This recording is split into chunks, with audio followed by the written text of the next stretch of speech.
And on this live, we're going to do some Aesop's Fables. So if you're new here, what I do is I read classic literature and make audiobooks out of them. Sometimes I do some silly skits, etc. But I'm a big classic literature and history and culture fan. If you like those kinds of things, you will like it around here, so I hope you'll subscribe. I like to read out of physical books as much as possible. Nothing against reading off of a screen. I do it a lot, but I prefer reading out of a physical copy. I picked up this physical copy from Barnes & Noble, I think. I don't know, probably 20 years ago. Anyway, here's the first one. The Fox and the Monkey. A fox and a monkey were on the road together and fell into a dispute as to which of the two was the better born. They kept it up for some time till they came to a place where the road passed through a cemetery full of monuments. When the monkey stopped and looked about him and gave a great sigh. "Why do you sigh?" said the fox. The monkey pointed to the tomb and replied, "All the monuments that you see here were put up in honor of my forefathers, who in their day were eminent men." The fox was speechless for a moment, but quickly recovering said, "Oh, don't stop at any lie, sir. You're quite safe. I'm sure none of your ancestors will rise up and expose you." Boasters brag most when they cannot be detected. It's the moral of that story. All right, this one is called The Fir Tree and the Bramble. A fir tree was boasting to a bramble and said, somewhat contemptuously, "You poor creature, you are of no use whatever. Now look at me. I'm useful for all sorts of things. But, particularly when men build houses, they can't do without me then." But the bramble replied, "That's all very well, but you wait till they come with axes and saws to cut you down, and then you'll wish you were a bramble and not a fir. Better poverty without a care than wealth with its many obligations. To put it in the modern vernacular, mo money, mo problems." The frog's complaint against the sun. Once upon a time, the sun was about to take himself a wife. The frogs, in terror, all raised their voices to the skies, and Jupiter, disturbed by the noise, asked them what they were croaking about. They replied, "The sun is bad enough even while he's single, drying up our marshes with his heat as he does." Miss Melody, thank you very much. Hope you're doing good and Happy New Year to you. But what will come of us if he marries and begets other sons? Good thought. Don't know the moral of it. Didn't have it written down. Interesting. The dog, the rooster, and the fox. A dog and a rooster became great friends and agreed to travel together. At nightfall, the rooster flew up into the branches of a tree to roost, while the dog curled himself up inside the trunk, which was hollow. At break of day, the rooster woke up and crew, as usual. A fox heard, and wishing to make a breakfast of him, came and stood under the tree and begged him to come down. "I should so like," he said, "to make the acquaintance of one who has such a beautiful voice." Kyron, what's going on? Hope you're doing well." The rooster replied, "Would you just wake my porter who sleeps at the foot of the tree? He'll open the door and let you in." The fox accordingly rapped on the trunk, when out rushed the dog and tore him in pieces. The Gnat and the Bull. A gnat alighted on one of the horns of a bull and remained sitting there for a considerable time. When it had rested sufficiently and was about to fly away, it said to the bull, "Do you mind if I go now?" The bull merely raised his eyes and remarked without interest, "It's all one to me. I didn't notice when you came, and I shan't know when you go away." We may often be of more consequence in our own eyes than the eyes of our neighbors. That's a good one. Hope you're having a good day, whether you're live or catching the replay later on at another date. I hope you're having a good day. The Flea and the Man. A flea bit a man, and bit him again, and again, till he could stand it no longer, and made a thorough search, but made a thorough search for it, and at last succeeded in catching it. Holding it between his finger and thumb, he said, or rather shouted, so angry was he, "Who are you, pray, you wretched little creature, that you should make so free with my person?" The flea, terrified, whimpered in a weak little voice, "Oh, sir, pray let me go. Don't kill me. I'm such a little thing that I can't do you much harm." But the man laughed and said, "I'm going to kill you at once. Whatever is bad has got to be destroyed, no matter how slight the harm it does. Do not waste your pity on a scamp," according to Aesop. Kyron, thank you very much. I appreciate that.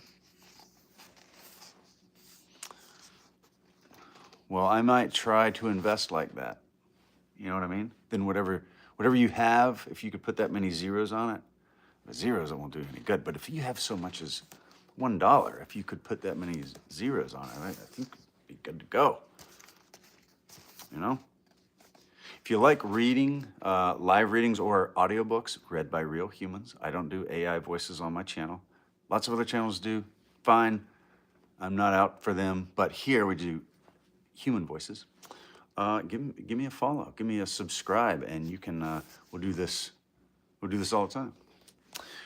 The Bee and Jupiter. A queen bee from Hymettus flew up to Olympus with some fresh honey from the hive as a present to Jupiter, who was so pleased with the gift that he promised to give her anything she liked, anything that she would ask for. She said she would be very grateful if he would give stings to the bees to kill people who robbed them of their honey. Jupiter was greatly displeased with this request, for he loved mankind. But he had given his word, so he said that stings they should have. The stings he gave them, however, were of such a kind that whenever a bee stings a man, the sting is left in the wound and the bee dies. Evil wishes, like fowls, come home to roost. The Oak and the Reeds. An oak that grew on the bank of a river was uprooted by a severe gale of wind and thrown across the stream. It fell among some reeds growing by the water and said to them, "How is it that you, who are so frail and slender, have managed to weather the storm, whereas I, with all my strength, have been torn up by the roots and hurled into the river?" "You were stubborn," came the reply, "and fought against the storm, which proved stronger than you. But we bow and yield to every breeze, and thus the gale passed harmlessly over our heads." The Blind Man and the Cub. Name of the book is Aesop's Fables. It's very old. Tradition says around 620 BC. So we're talking long time ago. Like, Alexander the Great would have read Aesop's Fables, possibly. Yeah, this is about as old, close to being as old as in the Bible, the prophet Isaiah, around that same time. It's a pretty old book. Obviously, it was written in Greek originally. Obviously, this is a translation, but The Blind Man and the Cub. There was once a blind man who had so fine a sense of touch that when any animal was put into his hands, he could tell what it was merely by the feel of it. One day, the cub of a wolf was put into his hands, and he was asked what it was. He felt it for some time, then said, "Indeed, I'm not sure whether it's a wolf's cub or a fox's, but this I know, it would never do to trust it in a sheepfold." Evil tendencies are early shown. The Boy and the Snails.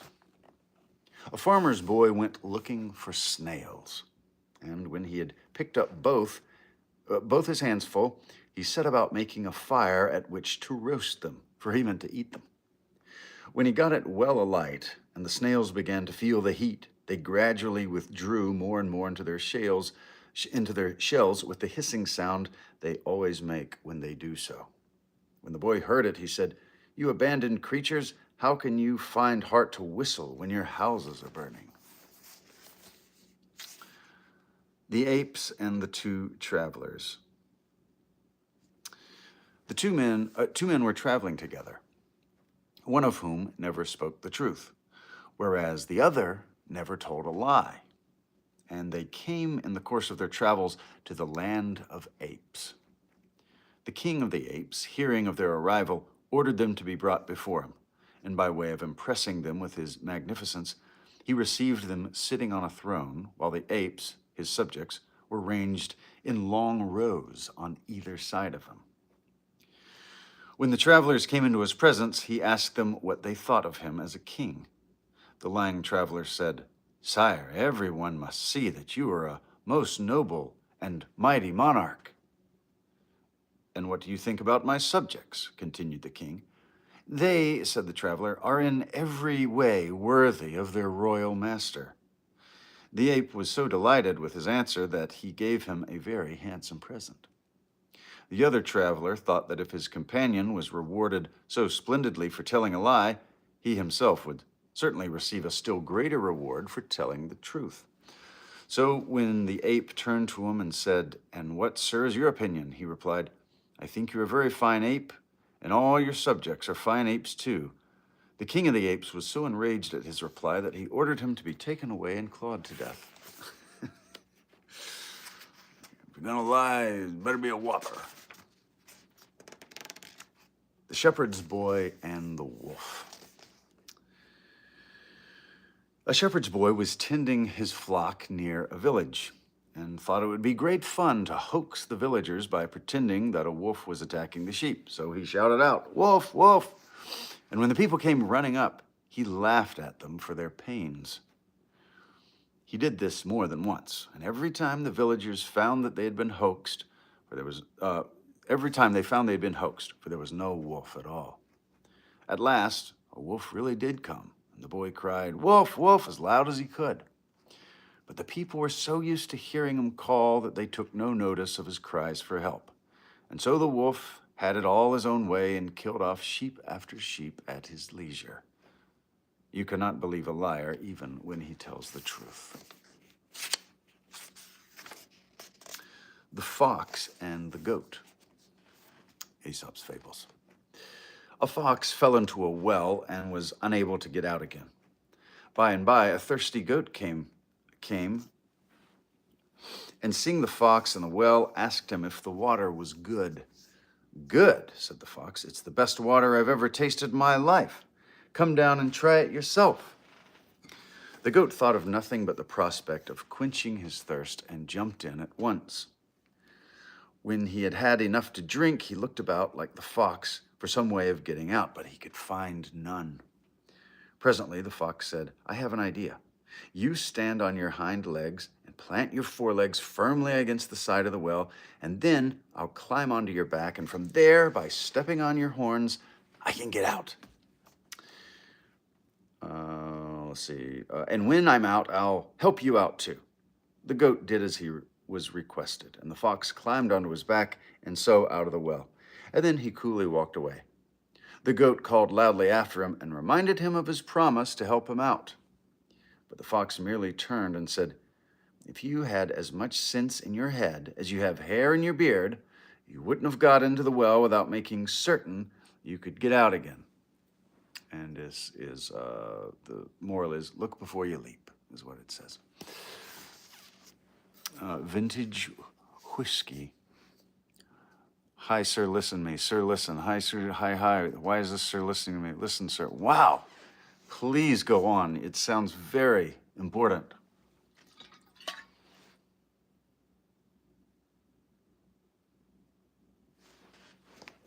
I got nothing to say. Unbelievable. Okay. No, if you think of what you want to say, do type it in, and we'll definitely go over it.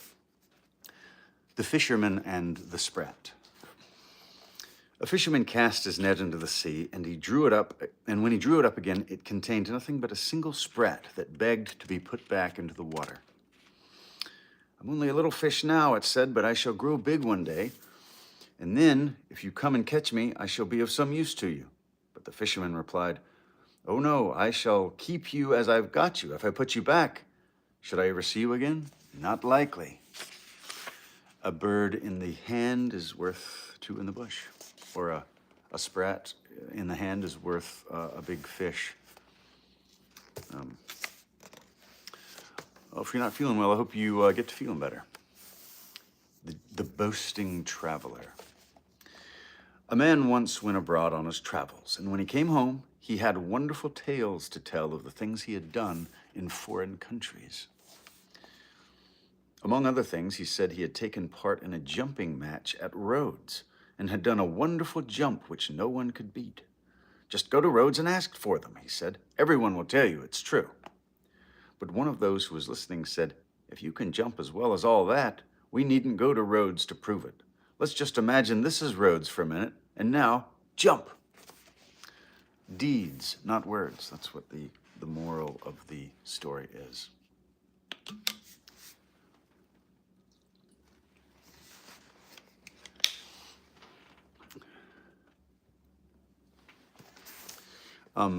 Vintage whiskey. You're a little kid with a name like vintage whiskey. I would say type something and then be patient. Or go find somebody else to talk, to be offended by. But here, I'm just reading some stories, you know what I'm saying? I'm just reading some stories. So if you want to hear some stories, stay. And if you want to demand someone answer your questions, then keep scrolling. Easy. The crab and his mother. An old crab said to her son, Why do you walk sideways like that, my son? You ought to walk straight. The young crab replied, Show me how, dear mother, and I'll follow your example. The old crab tried, but tried in vain, and then saw how foolish she had been to find fault with her own child. Example is better than precept.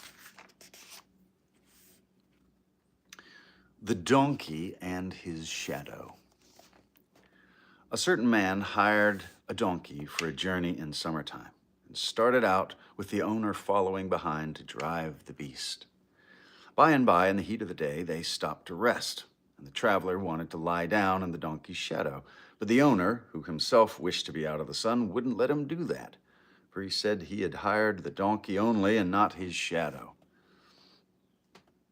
The other maintained that his bargain secured him complete control of the donkey for the time being. From words they came to blows, and while they were belaboring each other, the donkey took to his heels and was soon out of sight.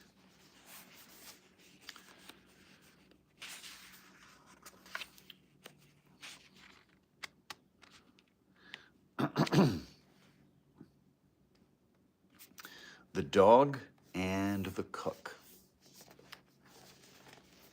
A rich man once invited a number of his friends and acquaintances to a banquet. His dog thought it would be a good opportunity to invite another dog, a friend of his. So he went to him and said, My master is giving a feast. There will be a fine spread, so come and dine with me tonight. The dog, thus invited, came, and when he saw the preparations being made in the kitchen, he said to himself, My word, I am in luck.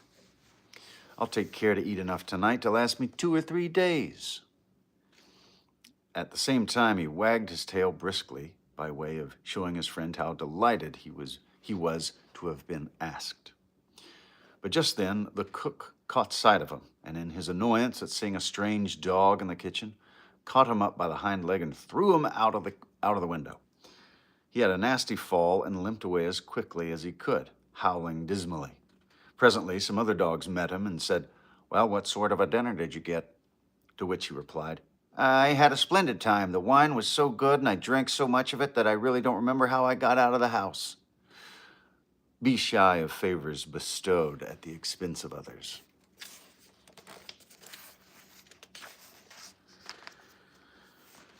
The monkey as king. Let's see, we got a story from Vintage Whiskey here. We got a very interesting story, very cool. Well, if you do it with the right intentions, then appreciation is nice, but it doesn't really matter, does it? Idol Mafia. I got about I don't know. What'd you say that was?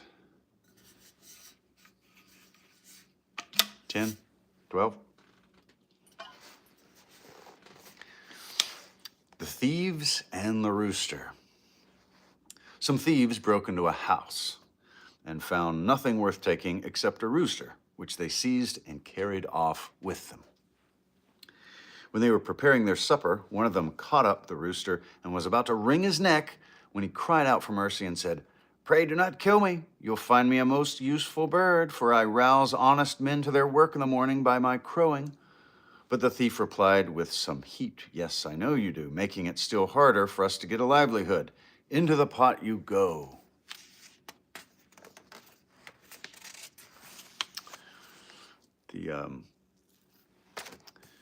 All your books.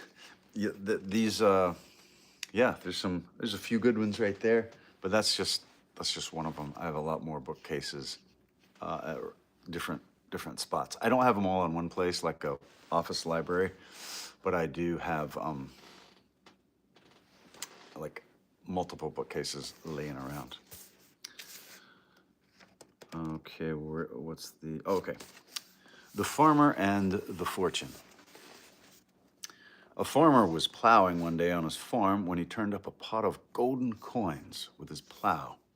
He was overjoyed at his discovery, and from that time forth made an offering daily at the shrine of the goddess of the earth. Fortune was displeased at this and came to him and said, "My man, why do you give earth the credit for the gift which I bestowed upon you? You never thought of thanking me for your good luck, but should you be unlucky enough to lose what you've gained, I know very well that I, Fortune, should then have all the blame." The, what do you call it? Moral is, show gratitude where gratitude is due.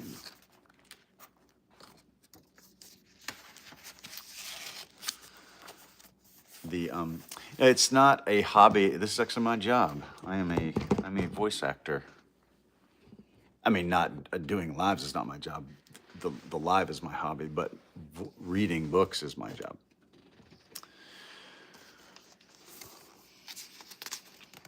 John, absolutely. Appreciate you. All right, father and sons.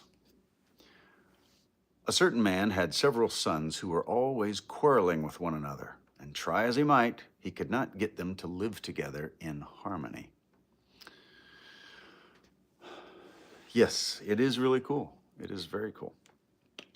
So he determined to convince them of their folly by the following means.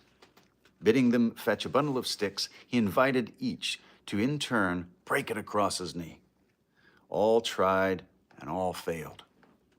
And then he undid the bundle and handed them the sticks one by one when they had no difficulty at all in breaking them. "There, my boys," he said, "united you will be more than a match for your enemies. But if you quarrel and separate, your weakness will put you at the mercy of those who attack you. United we stand, divided we fall." The lamp. A lamp well filled with oil burned with a clear and steady light, and began to swell with pride and boast that it shone more brightly than the sun himself. Just then a puff of wind came and blew it out. Someone struck a match and lit it again and said, "You just keep a light and never mind the sun. Why, even the stars never need to be relit as you had to be just now."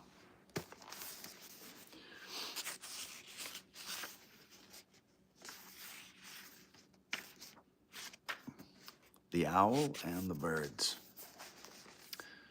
The owl is a very wise bird.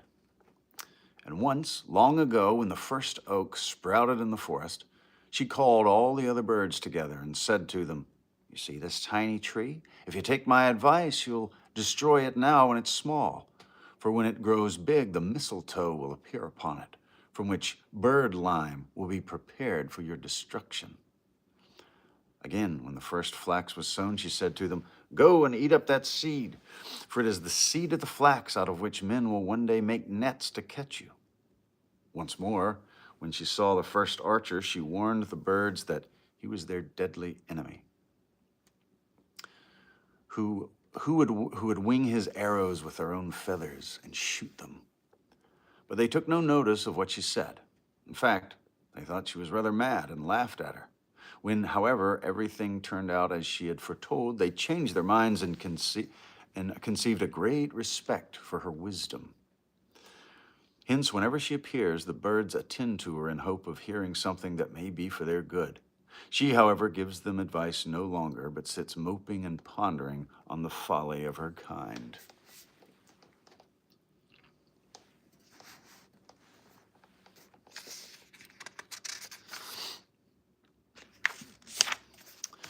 Well, if I were you, I would do what your parents ask you to do, because they love you, they want what's best for you. Sometimes they're a lot more mature than you are, so they're going to know what's better for you more than you would. You can always study something like voice acting or game development on the side. You can learn anything through YouTube these days, you know what I mean? So you could always do that kind of thing. All right, let's do one or two more. The donkey in the lion's skin. A donkey found a lion's skin and dressed up in it himself. Remember The Last Battle by C.S. Lewis? That's what that reminds me of. Then he went about frightening everyone he met, for they all took him to be a lion, men and beasts alike, and took to their heels when they saw him coming. Elated by the success of his trick, he loudly brayed in triumph. The fox heard him and recognized him at once for the donkey he was, and said to him, "Ho, ho, my friend, it's you, is it? I too should have been afraid if I hadn't heard your voice."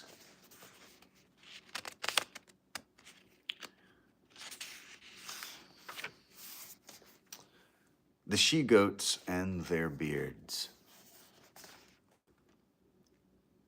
Jupiter granted beards to the she-goats at their own request, much to the disgust of the he-goats, who considered this to be an unwarrantable invasion of their rights and dignities.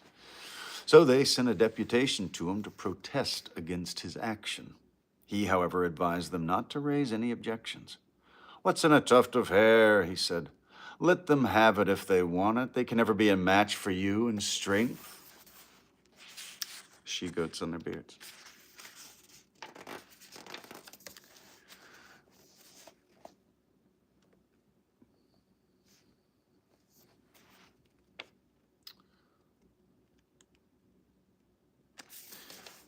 The boy swimming. A boy was swimming in a river and got out of his depth and was in great danger of being drowned. A man who was passing along a road heard his cries for help and went to the riverside and began to scold him for being so careless as to get into deep water, but made no attempt to help him. "Oh, sir," cried the boy, "please help me first and scold me afterwards." Give assistance, not advice, in a time of crisis. I think we all know people like that. You ever been, like, you set something on fire in the kitchen because whatever, and somebody comes up, "Oh, how'd that fire start? What'd you do? You didn't empty out the grease? Like, how about let's put out the fire, and then we'll have the lecture. We'll have the after-action review, so to speak, about how to prevent that from happening in the future." The quack frog. Once upon a time, a frog came from his home in the marshes and proclaimed to all the world that he was a learned physician, skilled in drugs, and able to cure all diseases. Among the crowd was a fox who called out, You, a doctor, why, how can you set up to heal others when you cannot even cure your own lame legs and blotched and wrinkled skin? Physician, heal thyself, is the moral of the story. The swollen fox. A hungry fox found in a hollow tree a quantity of bread and meat which some shepherds had placed there against their return. Delighted with his find, he slipped in through the narrow aperture and greedily devoured it all. But when he tried to get out, he found himself so swollen after his big meal that he could not squeeze through the hole, and fell to whining and groaning over his misfortune. Another fox, happening to pass that way, came and asked him what the matter was, and on learning the state of the case, he said, "Well, my friend, I see nothing for it, but you stay where you are till you shrink to your former size. You'll get out easily enough then." Anybody remember what little book that happened in? Winnie the Pooh. By the way, you can hear Winnie the Pooh. I just finished the audiobook of Winnie the Pooh, the whole thing. It's about 2.5 hours, and it was a squeal. It was so much fun to do. And yeah, you can listen to it. But he goes to visit Rabbit, and then he has a bunch of food at Rabbit's house. He invites himself to it, kind of. And then he tries to get back out through the little tunnel, and he gets stuck. And he has to wait there, I think it was a week, without any. He does a week-long fast in order to shrink his little tummy enough to be able to get out.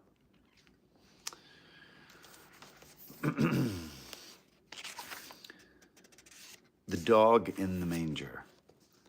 A dog was lying in a manger on the hay which had been put there for the cattle. And when they came and tried to eat it, he growled and snapped at them and wouldn't let them at their food. "What a selfish beast," said one of them to his companions. "He can't eat it himself, and yet he won't let those who can eat it have it." We don't want to be like that. I know people like that. I've met people like that. It's like they can't do anything with this, whatever they got, but they don't want you touching it. The 2 bags. Every man carries 2 bags about with him, one in front and one behind, and both are full of faults. The bag in the front contains his neighbor's faults, the one behind, his own. Hence it is that men do not see their own faults, but never fail to see those of others. Interesting. The oxen and the axle trees. A pair of oxen were drawing a heavily loaded wagon along the highway, and as they tugged and strained at the yoke, the axle trees creaked and groaned terribly. This was too much for the oxen, who turned around indignantly and said, "Hey, you there, why do you make so much noise when we do all the work?" They complain most who suffer least.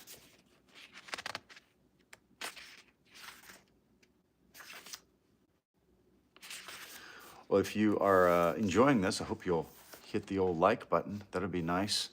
And subscribe also. I'd love to see you again. I do these lives a lot, and I'll be doing them a lot in the coming year, I hope. And yeah. The olive tree and the fig tree. An olive tree taunted a fig tree with the loss of her leaves at a certain season of the year. "You," she said, "lose your leaves every autumn and are bare till spring, whereas I, as you see, remain green and flourishing all the year round." Soon afterwards, there came a heavy fall of snow, which settled on the leaves of the olive so that she bent and broke under the weight. But the flakes fell harmlessly through the bare branches of the fig, which survived to bear many other crops. The Lion and the Boar. Aesop's Fables. Yeah, sometimes it's hard to tell on my end who's like coming, you might have just popped in or whatever. So we've been reading Aesop's Fables. One hot and thirsty day in the height of summer, a lion and a boar came down to a little spring at the same moment to drink. In a trice, they were quarreling as to who should drink first. The quarrel soon became a fight, and they attacked one another with utmost fury. Presently, stopping for a moment to take breath, they saw some vultures seated on a rock above, evidently waiting for one of them to be killed when they would fly down and feed upon the carcass. The sight sobered them at once, and they made up their quarrel, saying, "We had much better be friends than fight and be eaten by vultures." That's right. It's good. Better to make a friend than an enemy. Both are very easy to make, by the way. So if they're both easy, why not just make friends?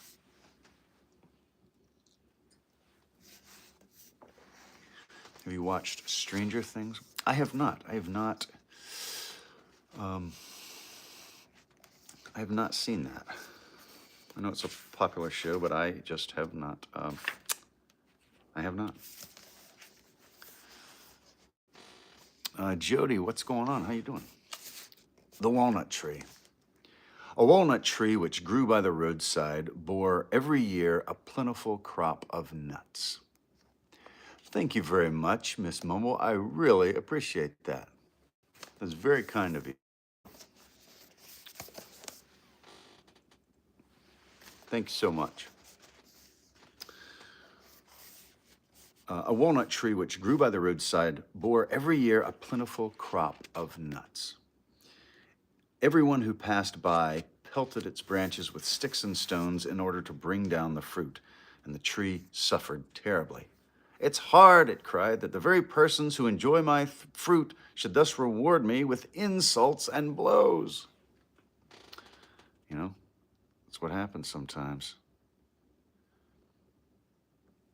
That's what happens sometimes.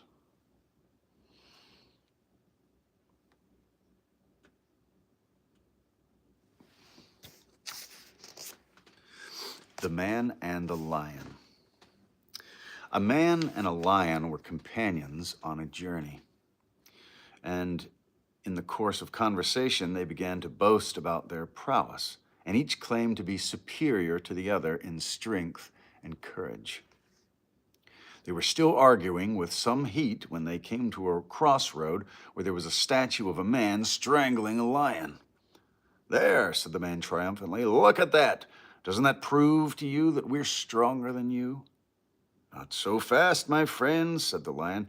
"That is only your view of the case. If we lions could make statues, you may be sure that in most of them you would see the man underneath." There were two sides to every question. The tortoise and the eagle. A tortoise, discontented with his lowly life and envious of the birds he saw disporting themselves in the air, begged an eagle to teach him to fly. The eagle protested that it was idle for him to try, as nature had not provided him with wings. But the tortoise pressed him with entreaties and promises of treasure, insisting that it could only be a question of learning the craft of the air. So at length, the eagle consented to do the best he could for him and picked him up in his talons. Soaring with him to a great height to the sky, he let him go, and the wretched tortoise fell headlong and was dashed to pieces on a rock. How about them apples? The kid on the housetop.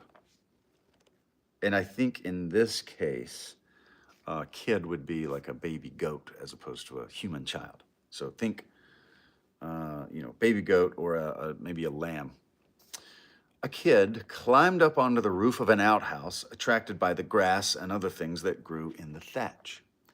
As he stood there browsing away, he caught sight of a wolf passing below and jeered at him because he couldn't reach him.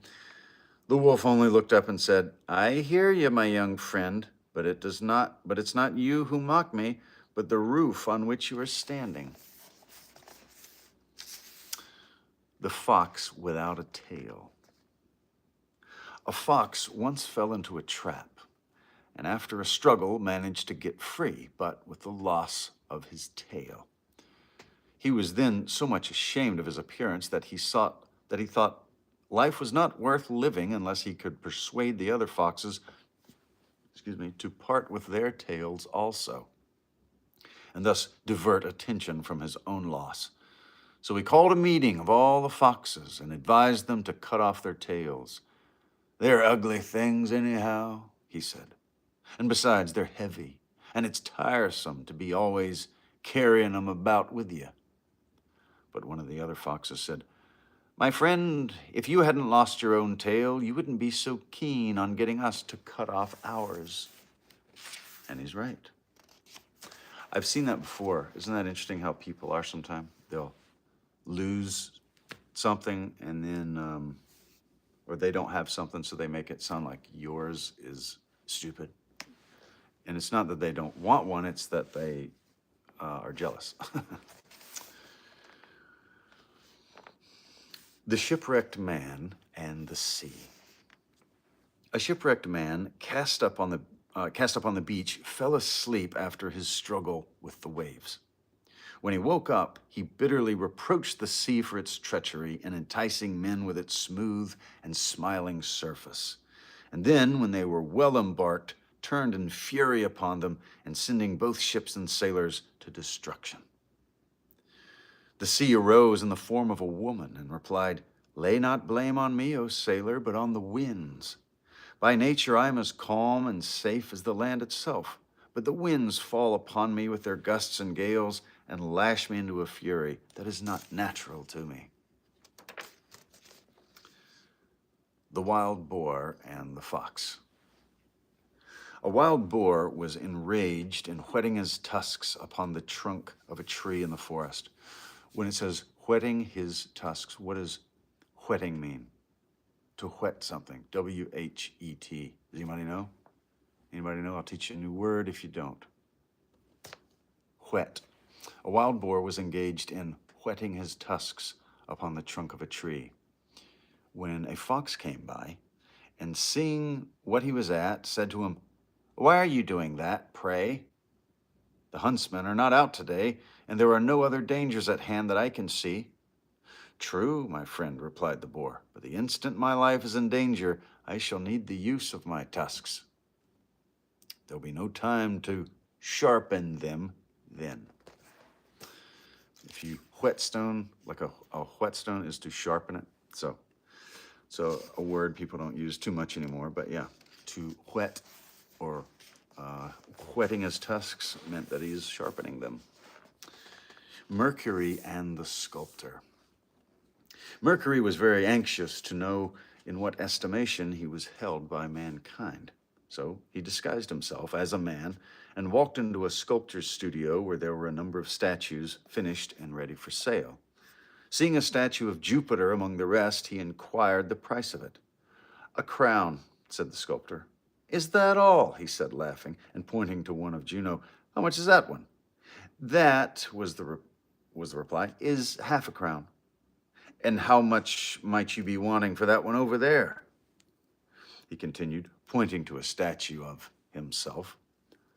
"That one," said the sculptor. "Oh, I'll throw it in for nothing if you buy the other two." The fawn and his mother.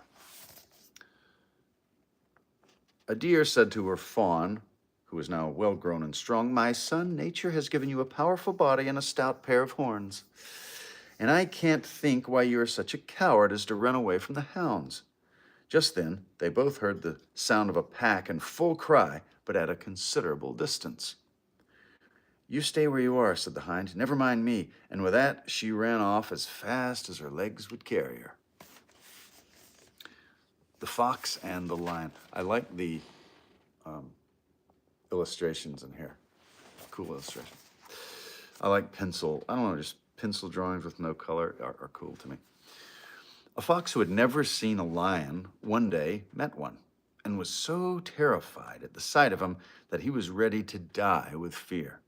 After a time, he met him again and was still rather frightened, but not nearly so much as when he had met him the first time. But when he saw him for the third time, he was so far from being afraid that he went up to him and began to talk to him as if he had known him his whole life. Sometimes when you're familiar with something, it makes it not so scary. The eagle and his captor. A man once caught an eagle, and after clipping his wings, turned him loose among the fowls in his henhouse, where he moped in a corner, looking very dejected and forlorn. After a while, his captor was glad enough to sell him to a neighbor, who took him home and let his wings grow again. As soon as he had recovered the use of them, the eagle flew out and caught a hare, which he brought home and presented to his benefactor. A fox observed this and said to the eagle, "Don't waste your gifts on him. Go and give him to the man who first caught you. Make him your friend, and then perhaps he won't catch you and clip your wings a second time."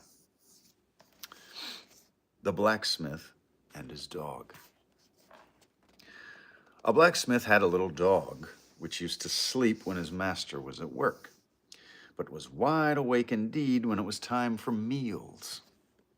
One day his master pretended to be disgusted at this, and when he had thrown him a bone as usual, he said, "What on earth is the good of a lazy dog like you?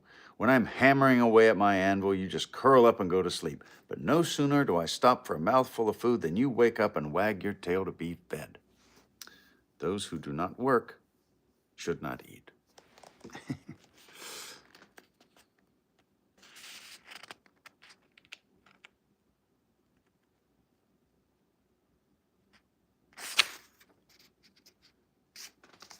The dog and his reflection. A dog was crossing a plank bridge over a stream with a piece of meat in his mouth when he happened to see his own reflection in the water. He thought it was another dog with a piece of meat twice as big, so he let go of his own and flew at the other dog to get the other piece. But of course, all that happened was that he got neither, for one was only a reflection, and the other was carried away by the current. Ha ha. Dumb old dog. All right, well, that was fun. Good stuff. Good reading. I always enjoy reading with folks, so thanks for coming by. Please subscribe. Please like the video. If you haven't liked the live, I would appreciate that. And yeah, subscribe and we can do this again sometime.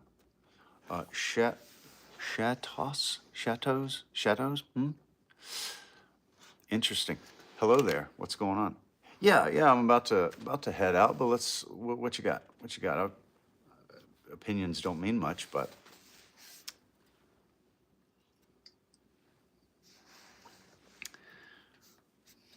Josh, have a good one. Miss Mumble, thank you so much. I appreciate it. Thanks for coming by. You have a great day too. Offense. Let me see. Not that spelling. I don't know. I'm not familiar with that spelling, but I have heard the word, and yeah, I'm trying to think. Yeah, I probably couldn't give you advice on this because I don't really know much about it.